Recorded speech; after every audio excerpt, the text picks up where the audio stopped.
Assalamualaikum warahmatullahi wabarakatuh. Waalaikumsalam warahmatullahi wabarakatuh. Alhamdulillahil aliyyil arfaqi wa jami'il asya'i wal mufarriqi bin ni'amil wasi'atil ghazirah wal hikamil bahiratil kathirah.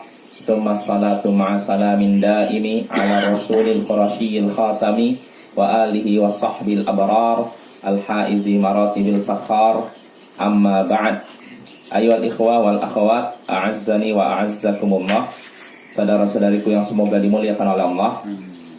Seperti biasa di malam Rabu kita mengkaji pembahasan tauhid akidah menggunakan kitab At-Tauhid alladzi huwa haqqullah 'alal 'abid, karya Syekhul Islam Mujaddidud Da'wah Muhammad ibn Abdul Wahhab bin Sulaiman At-Tamimi rahimahullah. Semoga Allah merahmatinya dan merahmati keturunannya.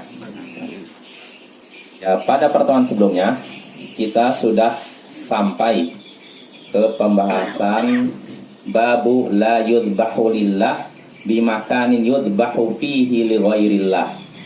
Bab tidak boleh menyembelih binatang untuk Allah di tempat yang digunakan untuk menyembelih hewan untuk selain Allah. Tidak boleh, judul babnya bab tidak boleh menyembelih hewan untuk Allah di tempat yang digunakan untuk menyembelih hewan untuk selain Allah. Misalkan di suatu tempat di situ banyak orang yang menyembelih untuk jin, untuk misalkan untuk setan dan semacamnya, maka tidak boleh kita menyembelih untuk Allah, misalkan akikah di tempat itu. Tidak boleh. Kira-kira apa alasannya? Apa alasannya? Kenapa tidak boleh? Kita kan nyembelihnya untuk Allah, bukan untuk selain Allah. Tapi di tempat yang digunakan untuk menyembelih untuk selain Allah. Kira-kira kenapa alasan tidak diperbolehkannya? Ada yang tahu Bapak? Alasannya karena ada unsur menyerupai perbuatan orang-orang musyrik. Ya, kita memang untuk Allah. Tapi ketika kita melakukan ibadahnya di situ, dan ibadahnya kan mirip kan? Cuma yang beda kan niat kan? Maka kalau kita melakukan ibadah penyembelihnya di situ, maka kita sudah serupa dengan orang-orang musyrik. Walaupun yang membedakan apa? Niat. Tapi kita sudah menyerupai mereka secara lahir. Dan ini terlarang. Jadi dalam Islam, bapak-bapak dan ibu-ibu, kita dilarang menyerupai orang kafir. Dan menyerupai orang kafir ini tidak disyaratkan niat. Kalau lahirnya udah serupa, maka udah dianggap menyerupai orang kafir. Jadi tidak dikatakan misalnya, kenapa kamu menyerupai ini orang-orang kafir, orang-orang Yahudi? Oh, saya nggak ada niat kok. Wah, dalam Islam nggak dinilai niat. Lahirnya, kamu lahirnya sudah sama. Ini udah menyerupai. Dan itu terlarang. Ya. Jelas Bapak-bapak? Ini ya. Jadi inilah alasan kenapa tidak boleh menyembelih hewan untuk Allah di tempat yang digunakan untuk menyembelih hewan untuk selain Allah. Ya. Karena akan ada unsur penyerupaan gitu. Dan saya lagi penulis di sini bisa dibilang cerdik menyebutkan bab ini setelah bab maja fi dzabhi li ghairillah, bab keterangan tentang menyembelih untuk selain Allah. Artinya kalau pada bab sebelumnya kita sudah jelaskan menyembelih untuk selain Allah ini boleh tidak? Tidak boleh, haram ya. Menyembelih maksudnya ibadah. Ini haram. Itu diharamkan. Nah, sedangkan ini kalau tadi diharamkannya karena tujuannya untuk selain Allah kan. Seorang menyembelih hewan untuk jin. Ini diharamkan karena sembelihannya untuk jin. Adapun ini bab sekarang kita nyembelihnya untuk Allah. Ya tidak? Tapi di tempat ini dilarangnya bukan karena tujuannya, tapi ini akan mengantarkan pada menyerupai orang kafir, dan ini dikhawatirkan terus mengarah kepada syirik. Jadi kalau yang sebelumnya membahas yang diharamkan karena niatnya, karena tujuannya, sedangkan ini diharamkan karena sebagai penyerupaan atau wasilah atau sarana menuju syirik. Jelas Bapak ya. Jadi diharamkannya pada bab ini, menyembelih ini maksudnya sebagai wasilah, sarana mengantarkan pada syirik, maka diharamkan. Ya, pada pertemuan sebelumnya kita sudah menyebut dalil pertama yang disebutkan Syekh, yaitu firman Allah Ta'ala dalam surat At-Taubah ayat 108, la takum fihi abada. Jangan kamu berdiri atau salat di situ selama-lamanya. Ini larangan Allah kepada siapa? Nabi. Jangan kamu salat di dalamnya selama-lamanya. Salat di mana itu? Masjid. Masjid Dirar, ya. Masjid Dirar itu membahayakan. Masjid yang dibangun untuk membahayakan kaum muslimin, umat Islam, memecah belah kaum muslimin. Dan sudah kita bahas bahwa masjid ini dibangun oleh orang-orang munafik. 12 orang munafik membangun masjid di dekat Masjid Kuba. Tujuannya untuk memecah belah kaum muslimin. Nah, maka Rasulullah ditawarkan ketika mau perang menuju Tabuk, beliau ditawarkan untuk sholat di situ. Cuman kata Rasulullah, ya saya sebentar lagi akan perang nih, siap sabar. Nanti kalau udah kembali insya Allah saya akan sholat di sini. Lobinya orang munafik kan minta, karena kalau Rasulullah udah sholat berarti sudah dianggap legal. Ini taktiknya orang munafik melihat nih. Nah akhirnya pergilah ini Rasulullah. Nah ketika sudah perang Tabuk, turunlah wahyu yang memberitahukan beliau tentang hakikat masjid tersebut. Dan di situ juga disebutkan larangan Nabi untuk melaksanakan sholat di situ. La takum fihi abada. Jangan sholat di situ selama-lamanya. Makanya setelah turun ayat ini, Rasulullah menyuruh para sahabatnya untuk langsung bakar Masjid Dirar, dibakar. Kalau yang seperti itu terjadi zaman sekarang, wah, ribet. Tapi tentu saja kita lihat yang menyuruh bakar siapa? Rasulullah posisinya pemimpin, penguasa, maka boleh. Adapun rakyat biasa tidak boleh. Kita nggak boleh asal bakar atau asal robohkan, nggak boleh. Walaupun kita tahu bangunan tersebut memang bangunan yang digunakan untuk makar. Makar artinya untuk menyebarkan kafiran, menyebarkan kesesatan. Tapi kita tidak boleh main hakim sendiri. Serahkan kepada pihak yang berwajib, polisi kah atau mungkin pihak aparat pemerintah dan semacamnya. Kita serahkan ya, biar mereka yang ngurus, bukan rakyat biasa yang mengurus, yang main hakim. Maka dalam Islam nggak boleh kita main hakim sendiri. Karena saya dengar di sebuah tempat baru berapa bulan lalu ada katanya Masjid Ahmadiyah ya, katanya dibakar ya itu ya. Nah, ini juga nggak boleh main hakim sendiri ya. Memang Ahmadiyah sesat. Bukan cuma sesat, ya kan? Iya tidak? Karena mereka kelompok Ahmadiyah meyakini ada Nabi setelah Nabi Muhammad. Oh ini jelas kafir ya.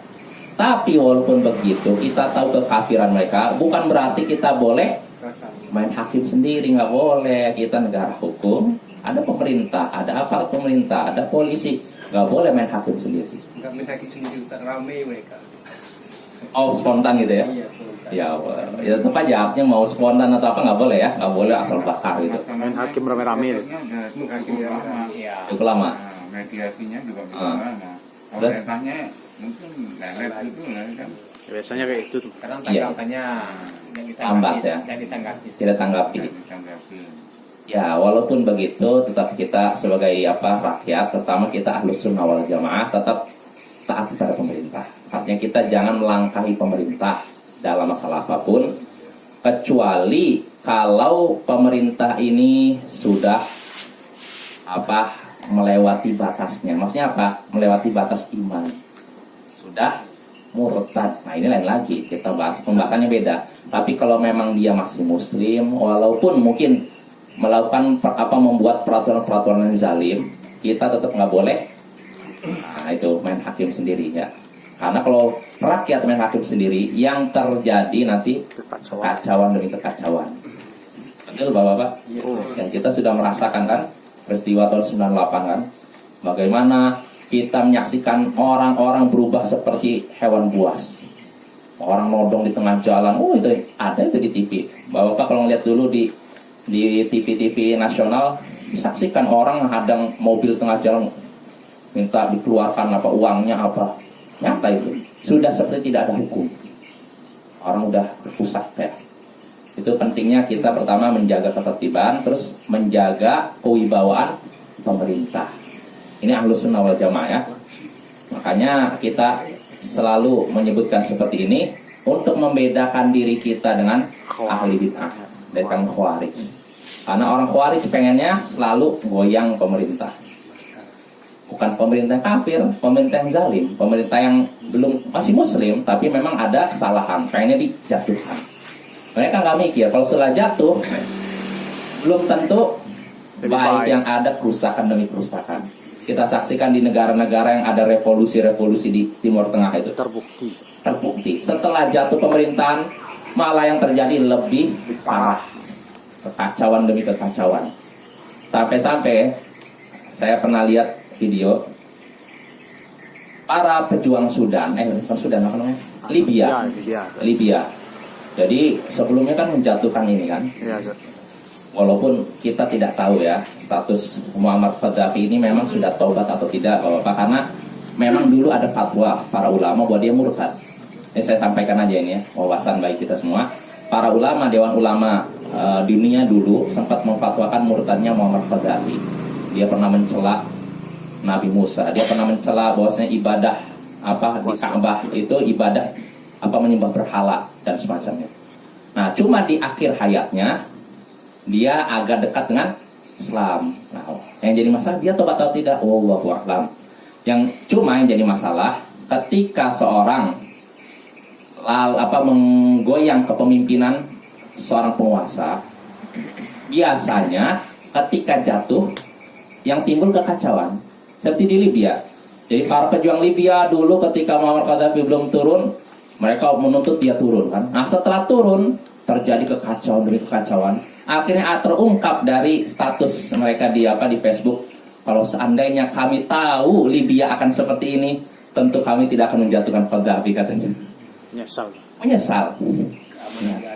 Kabar-kabarnya antum tahu enggak? Maka dia diturunkan tuh dia mau menukar mata uang Libya itu jadi dinar emas gitu. Jadi Portugal sama Spanyol panik gitu. Kalau emas kan mahal negaranya. Iya, artinya memang kita akui di akhir hayatnya ya mudah-mudahan tobat. Kita tentu berharap seorang muslim itu tobat kan. Nah, kita nggak berharap dia itu mati dalam keadaan sesat atau kafir, enggak kan. Jadi memang di akhir hayatnya menjelang dia dijatuhkan memang banyak perubahan. Dia bangun masjid-masjid. Bukan cuma di Libya, bahkan di Indonesia ada masjid besar di Sentul gitu kan. Nah, itu. Terus ada lagi dia juga pernah mengundang duta besar ketika di mana ya, entah pertemuan di Italia atau di Libya. Jadi ada pertemuan kepala negara. Ketika sudah kumpul orang-orang Eropa nih, kepala negara Eropa, nah di situ ada Libya mau kata. Dia bagikan Al-Qur'an terjemah kepada kepala negara ini, orang Eropa ini. Nah, artinya memang di akhir hayatnya dia udah ada perubahan, walaupun kita tidak tahu apakah dia sudah bertobat dari pemikiran yang lalu, wallahu a'lam. Yang jelas kita tentu lebih berharap seorang muslim itu mati dalam keadaan baik. Ya ini ya. Kita saksikan bahwa artinya kita kembali lagi ketika terjadi revolusi di berbagai tempat, berbagai negara, yang ada setelah pemerintahan jatuh bukan kebaikan, malah kekacauan. Libya, Yaman juga begitu. Mesir dan semacamnya. Ustaz, bagaimana sekarang dengan Afghanistan? Sekarang kan dipimpin oleh Taliban. Kalau kita melihat kan, kalau kita mendengar ceramah dari Ustaz kan nanti akan datang suatu bala tentara yang datang dari Afghanistan ini. Suatu ceramah gimana? Nah, kalau kita dengar beberapa ceramah dari Ustaz, bahwasanya nanti akan datang tentara para pejuang Allah yang datang dari untuk timur, gitu ya, Khurasan. Ya dari Khurasan untuk menyelamatkan Palestina. Apakah memang betul? Allahu a'lam. Saya nggak tahu, nggak bisa memastikan. Itu kadang banyak ustaz akhir zaman kan. Ya Allah. Kita dengar-dengar. Iya. Ya, Allah alam Pak. Saya nggak tahu. Saya belum pernah dapat. Ada yang tahu? Ada aja riwayatnya. Ya kalau riwayat-riwayat memang nanti di akhir zaman akan muncul dari sebelah timur, betul. Tapi kadang sebagian orang ini mencampur adukan dengan istilahnya apa? Cocok logi. Campur. Nggak pernah. Oh ini muncul di sini. Allah alam. Saya nggak tahu. Ya, cuma memang ya kalau lihat di Afghanistan perkembangan terbaru memang artinya sudah dikuasai oleh pemerintah Muslim ya bisa dibilang. Kalau sebelumnya Muslim juga tapi berbau sekuler kan. Kalau sekarang Islam. Ya kita doakan aja mudah-mudahan pemerintah yang baru lebih baik.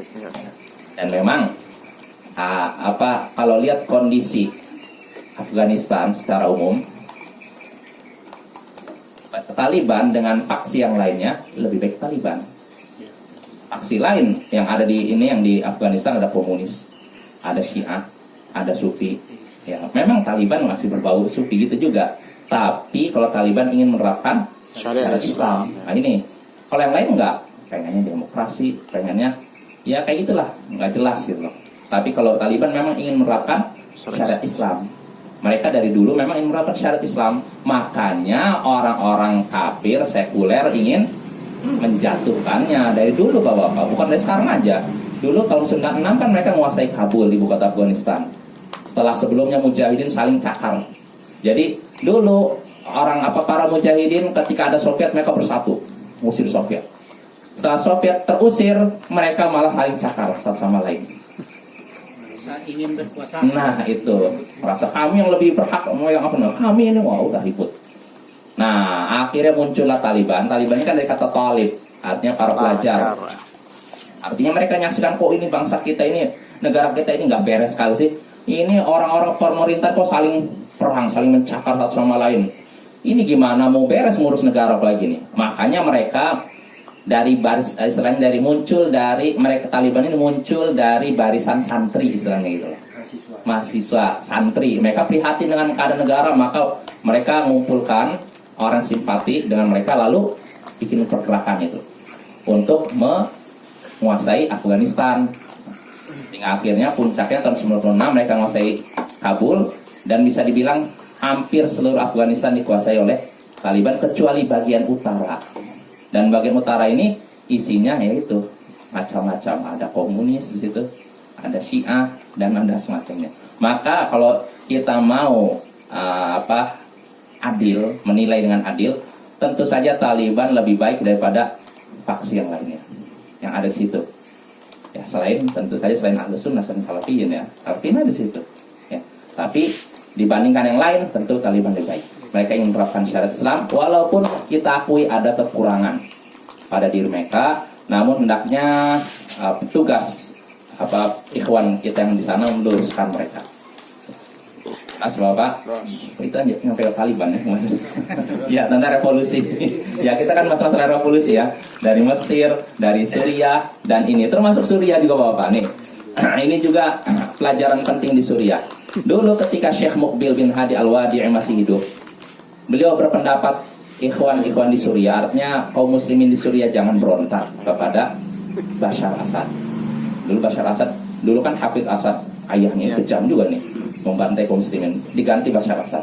Ketika Syekh Muqbil menjelang meninggal, beliau menasihati kaum muslimin di Suriah jangan berontak. Bukan berarti beliau suka dengan Bashar Assad. Bashar Assad ini dari kalangan Nusairiyah, Syiah Nusairiyah. Sedangkan Syiah Nusairiyah adalah Syiah paling kafir di muka bumi. Kok bisa? Iya, bukti kafirnya apa? Syiah yang ada di Iran menyatakan Syiah Nusairiyah kafir. Syiah yang ada di Iran, ini Syiah di Iran kan udah sesat sekali kan? Bahkan kafir juga, sebagian ulama menyatakan mereka kafir kan? Itu saja menganggap Syiah Nusairiyah sesat, kafir. Berarti lebih parah kan?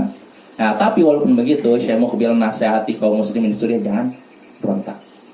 Artinya apa alasan beliau? Karena kalau berusaha nanti Bashar Assad berusaha untuk dijatuhkan, yang akan jadi korban adalah karena apa? Bashar Assad memiliki kekuatan tentara. Apalagi dia bergabung sama Rusia. Nah, jadi kalau misalnya nekat mau menjatuhkan, yang terjadi ya sekarang nih kita lihat kan, hancur-hancuran kan. Para mujahidin yang katanya berusaha menjatuhkan Bashar Assad malah terdesak kalah. Nah, ini pelajaran ya. Jadi jangan kita itu beramal, beribadah itu bukan berdasarkan semangat semata. Orang-orang yang menjatuhkan pemerintahan ini cuma modal semangat, bukan berdasarkan ilmu. Ya akibatnya apa kita lihat sekarang? Yaman, Suriah, Libya dan semacamnya. Yaman juga begitu, kacau sekarang. Ahlus Sunnah ada di sana, tapi Ahlul Bidah juga masih banyak juga. Jadi ya inilah terjadi ini ya, masalah main hakim sendiri. Kita kan bahas masalah itu kan, dari situ lalu merembet ke sini. Ya, Kita kembali lagi. Jadi Nabi SAW ketika pulang dari Tabuk, beliau menyuruh para sahabatnya untuk membakar Batil Diror, maka dibakarlah. Nah, dari sini kita bisa ambil faidah larangan Allah kepada Nabi untuk sholat di situ. Lalu Nabi menyuruh membakar masjid itu. Dari sini kita bisa ambil faidah, tidak boleh beribadah di tempat yang digunakan untuk bakar maksiat kepada Allah. Bahkan tempat itu harus dihancurkan. Jelas Bapak ya? Ini pembahasan kita tentang ayat surat Taubah ayat 108. Lalu kita sudah sempat menyebutkan hadis yang disebutkan oleh Syekh di sini. Hadisnya saya baca lagi. Berkata Syekh rahimahullah, wa an Thabit bin Dhahhak radhiyallahu anhu qala. Dari Thabit bin Dhahhak, semoga Allah meridainya, ia berkata, nadhara rajulun an yanhara iblan bi Buana. Seorang pria bernazar untuk menyembelih unta di daerah Buana. Ada seorang pria yang bernazar untuk menyembelih unta di Buana. Bernazar artinya berjanji untuk melakukan sesuatu dengan lafal aku bernazar. Yang ini ya. Seseorang bernazar untuk menyembelih unta di Buana. Fas'alan Nabi sallallahu alaihi wasallam. Lalu dia pun bertanya kepada Nabi sallallahu alaihi wasallam. Faqal, maka beliau pun bersabda, hal kana fiha wathanun awthanil jahiliyyah yu'bad? Apakah di Buana itu dulu ada berhala jahiliyah yang pernah disembah? Orang ini kan pengen bernazar menyembelih unta di Buana. Tapi Nabi bertanya dulu, di sana di Buana itu ada tidak berhala jahiliyah yang pernah disembah di situ? Ada nggak dulu tempat berhala disembah di situ? Qalu, maka para sahabat menjawab, lah, tidak ada wahai Rasulullah. Di Buana tidak ada berhala jahiliyah. Lalu beliau pun bersabda lagi, fal kana fiha 'idun min a'yadihim? Apakah di Buana situ dulu pernah ada perayaan orang-orang jahiliyah? Ada tidak dulu perayaan orang jahiliyah di situ? Lalu para sahabat menjawab, lah, tidak ada wahai Rasulullah. Faqala Rasulullah sallallahu alaihi wasallam, maka Rasulullah sallallahu alaihi wasallam pun bersabda, aufi binadrik, tunaikanlah nazarmu, fa innahu la wafa li nadrin fi ma'siyatillah. Karena sungguhnya nazar tidak boleh ditunaikan dalam terkait maksiat kepada Allah. Tidak boleh menunaikan nazar dalam hal bermaksiat kepada Allah. Wala fi ma la yamliku banu Adam, dan tidak pula dalam hal yang tidak disanggupi oleh anak Adam. Tunaikanlah nazarmu, karena sungguhnya tidak boleh menunaikan nazar dalam hal bermaksiat kepada Allah dan dalam hal yang tidak disanggupi oleh anak Adam, yaitu manusia. Ya, rawahu Abu Daud. Di sini riwayat Imam Abu Daud, wa isnadu ala syartihima, dan sanadnya sesuai syarat Bukhari dan Muslim. Jelas Bapak hadisnya. Jadi ada seorang ingin bernazar, saya bernazar ingin menyembelih unta di Buana. Nah, dia ingin bernazar, tapi dia bertanya dulu kepada Nabi SAW. Oh ya Rasulullah, bagaimana nih? Saya punya nazar saya ingin menyembelih unta di Buana. Maka kata Rasulullah, apakah di Buana itu ada berhala jahiliyah yang pernah disembah dulu? Nah, mesti sekarang, mungkin sekarang udah nggak ada, tapi dulunya ada tidak? Para sahabat menjawab apa? Tidak ada. Nah, lalu Rasulullah bertanya lagi, apakah dulu di situ ada perayaan orang-orang jahiliyah? Para sahabat menjawab apa? Tidak. Maka kata Rasulullah, tunaikanlah nazarmu. Kalau memang dulu di Buana tidak ada berhala jahiliyah yang disembah dan tidak ada perayaan orang jahiliyah, maka tunaikanlah nazarmu. Karena tidak boleh menunaikan nazar dalam hal bermaksiat kepada Allah. Seperti apa nazar dalam hal bermaksiat kepada Allah? Seperti nazar di tempat orang-orang jahiliyah menyembah berhala. Atau nazar dalam hal bermaksiat kepada Allah seperti gini. Kalau saya sembuh, saya bernazar kepada Allah ingin memukul si fulan. Boleh? Boleh nggak? Nah. Kalau saya sembuh dari penyakit saya, ya Allah, saya bernazar akan memukul si fulan 2 kali. Boleh tidak? Nah. Kenapa nggak boleh? Maksiat kepada Allah ya, nggak boleh kayak gini. Atau misalkan kalau saya anak saya lulus kuliah, saya akan jalan-jalan ke Amerika. Saya bernazar kepada Allah akan jalan-jalan ke Amerika. Boleh tidak? Karena mampu. Hah? Ya. Boleh tidak? Negara kafir. Negara kafir nggak boleh. Untuk apa nazar? Apa jangan orang kafir? Nggak boleh ya. Nah ini nggak boleh bernazar dalam hal bermaksiat pada Allah dan juga dalam perkara yang tidak disanggupi oleh anak Adam, yang tidak disanggupi oleh manusia. Maksudnya apa? Jalan-jalan ke bulan. Iya. Ya Allah, kalau saya sembuh dari penyakit saya akan jalan-jalan ke bulan. Sanggup? Minat di bulan. Nggak ke bulan. Atau gini, perkara yang tidak disanggupi oleh anak Adam bisa dua maksudnya. Bisa dalam hal syariat atau dalam hal kenyataan. Kalau dalam hal syariat seperti gini. Ya Allah, kalau saya sembuh dari penyakit saya ini ya Allah saya bernazar. Kalau saya sembuh dari penyakit ini, saya akan bersedekah dengan motor tetangga saya. Boleh nggak? Saya akan menyedekahkan motor tetangga saya. Motor tetangganya disedekahkan. Boleh? Nggak boleh. Kenapa? Kalau tetangganya boleh. Kan tidak dikuasai, tidak disanggup oleh anak Adam kan, tidak dikuasai sama dia kan. Kalau dia bersedekahnya dengan motor dia nggak apa-apa. Tapi ini motor tetangga, nggak boleh ya. Nah ini dalam hal syahadat. Begitu juga dalam hal kenyataan seperti Pak Sunadi tadi. Atau seperti gini. Ya Allah saya bernazar, kalau anak saya lulus kuliah, saya akan terbang ke atas. Bisa terbang? Nggak bisa, maksudnya kalau nggak pakai pesawat maksudnya, ini kan nggak bisa. Maka yang seperti ini tidak boleh ya. Tidak boleh bernazar dalam hal maksiat dan tidak boleh bernazar dalam hal yang tidak disanggupi anak Adam, tidak dikuasai oleh anak Adam. Contoh lain tak, sholat Jumat di Masjidil Haram. Masjidil Haram. Sholat Jumat. Dia di sini sholat Jumatnya Masjidil Haram. Oh bisa aja nih bulan depan saya sholat Jumat di sini.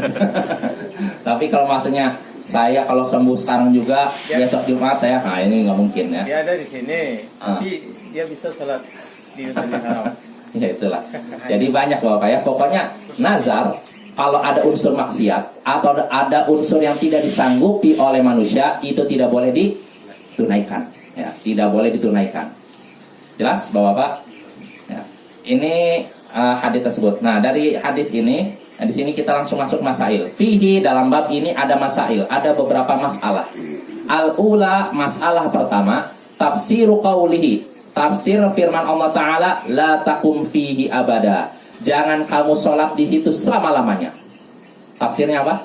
Maksudnya apa ini? Jangan sholat di situ selama-lamanya.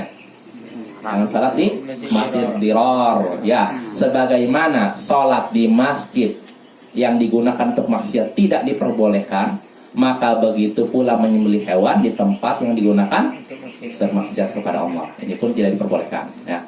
At-thaniyatu, permasalahan kedua, annal ma'siyata qad tu'athiru fil ard wa kadzalika ta'atu. Bahwasanya maksiat kadang berpengaruh pada tempat. Maksiat berpengaruh pada tempat. Ya. Sedemikian pula taat. Maksudnya apa? Contohnya tadi dalam masalah buana. Rasulullah kan nanya ketika sahabat ini bernazar, dulu di buana pernah ada tidak berhala yang disembah? Kata para sahabat tidak. Dulu ada tidak di situ perayaan orang jahiliyah? Para sahabat jawab apa? Tidak ada. Barulah Rasulnya tunaikan. Artinya kalau di situ dulu ada berhala yang disembah, jangan tunaikan nazar di situ. Kenapa? Karena maksiat berpengaruh pada tempat. Karena ada maksiat di situ, maka tempat tersebut tidak bisa gitu. Jelas Bapak? Dulunya kan ada orang nyembelih, misalkan nyembelih binatang untuk selain Allah. Maka kita tidak boleh juga menyembelih hewan untuk Allah di situ. Karena serupa. Di suatu tempat pariwisata, di situ orang itu datang berkunjung ke sana itu karena ibadah agama Hindu. Kita di sana itu karena datang itu karena ingin pariwisata aja. Apakah itu sama? Nonton lah tuh. Oh ini udah habis. Udah habis ya? Oh ya udah. Ya sudah, berarti cukup aja Bapak ya. Waktunya habis. Mas Nabi gimana? Tunda aja ya. Karena waktunya udah. Ya udah. Insyaallah pada pertemuan berikutnya kita lanjutkan lagi pembahasan bab la yudbahu lillahi bimakan yudbahu fihi li ghairillah. tidak boleh menyembelih hewan untuk Allah di tempat yang digunakan untuk menyembelih Selain Allah. hewan untuk selain Allah. Ya. Assalamualaikum. Waalaikumsalam.